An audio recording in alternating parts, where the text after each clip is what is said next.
Hello, everybody, and welcome to another Ask Me Anything series with me, Nate. And once again, ask me anything that you want, and I will answer it in this series. And I'm really excited to talk about today's topic, which is food.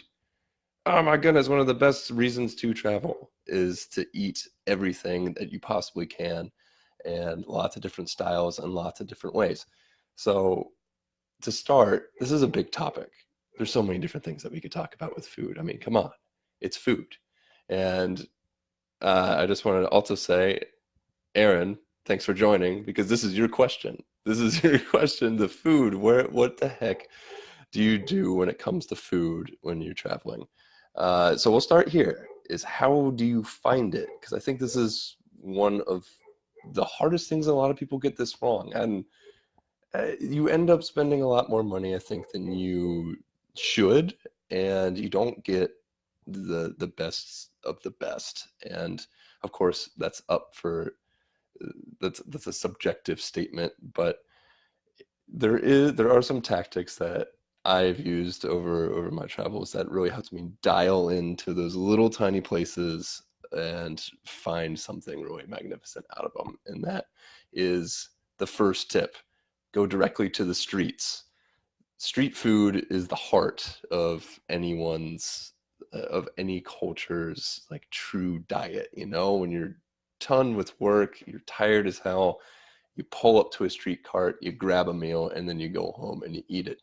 Street carts and really any of the small shops on the street should be your number one go-to because that's where the people go. That's where people actually go. Think about it in your day. You only go to a fancy restaurant every now and then, but I'm sure you get Chipotle or any of the other wonderful Latin dishes that we have here from the food carts or the food trucks or the fast casual places.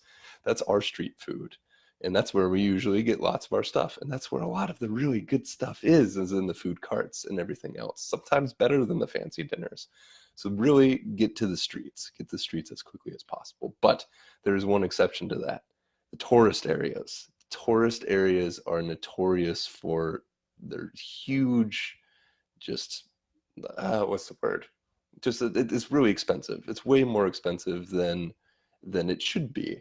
And sometimes by 3 to 4 to 5 times the actual price, and the quality just isn't as good.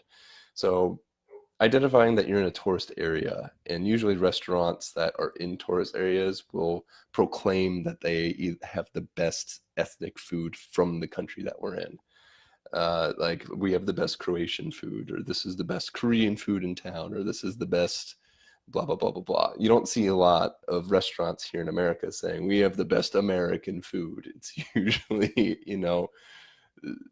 trying to market what they're actually selling and not we have the best ethnic food. So identifying that you're in a tourist area is really important because that usually isn't where the best meal is. It's that hole in the wall or that food truck excuse me, that food truck lurking in the streets somewhere.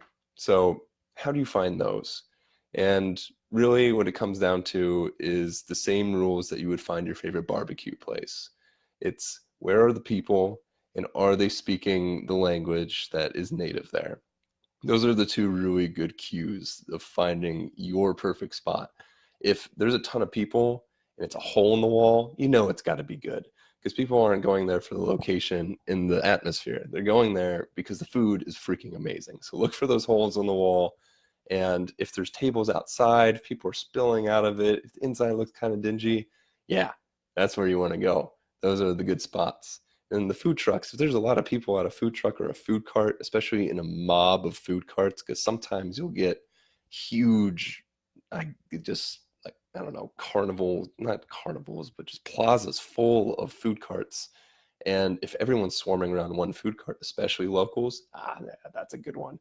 That's a really, really, really good one. So use the same rules that you would use a barbecue place. If you see a ton of people, if they're speaking the native language, they're primarily speaking the native language, then you're in. That's a place that you need to try. And I think 9 times out of 10, you're going to have a fantastic meal on the cheap too, or at local prices and not the tourist prices, which is a huge which is a huge deal that adds up after a long time. So really that's pretty much I have for today is the one barbecue rule. When you're trying to find when you're trying to find that hole in the wall, it's like your local barbecue joint. And that's it. So get out there to the streets, walk around, be observant, listen for the languages, look for the signs, look for the signs in just how they're promoting their food, or if they're promoting it at all. The less promotion, the better, because their food's talking and not the marketing talking. So that's it for today.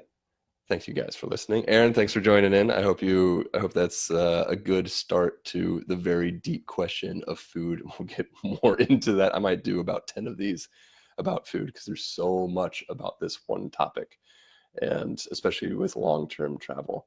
And what else? Check out the YouTube channel. All of my talks will be there. And so if you miss one, no worries. Just go to the YouTube channel. It's in the description below. I think it's below, or is it above? It's probably above. So go check out the description. I also posted my podcast there if you want to hear some of the voices from my trip and stories from all over the world. So check those out and ask me more questions. So this is a good one. This will make me go for a while. But keep those questions coming, guys, and I'll keep talking. I'll keep talking as much as I possibly can. So with that, have a great Wednesday, and I will talk to you all soon. Have a good one. Bye.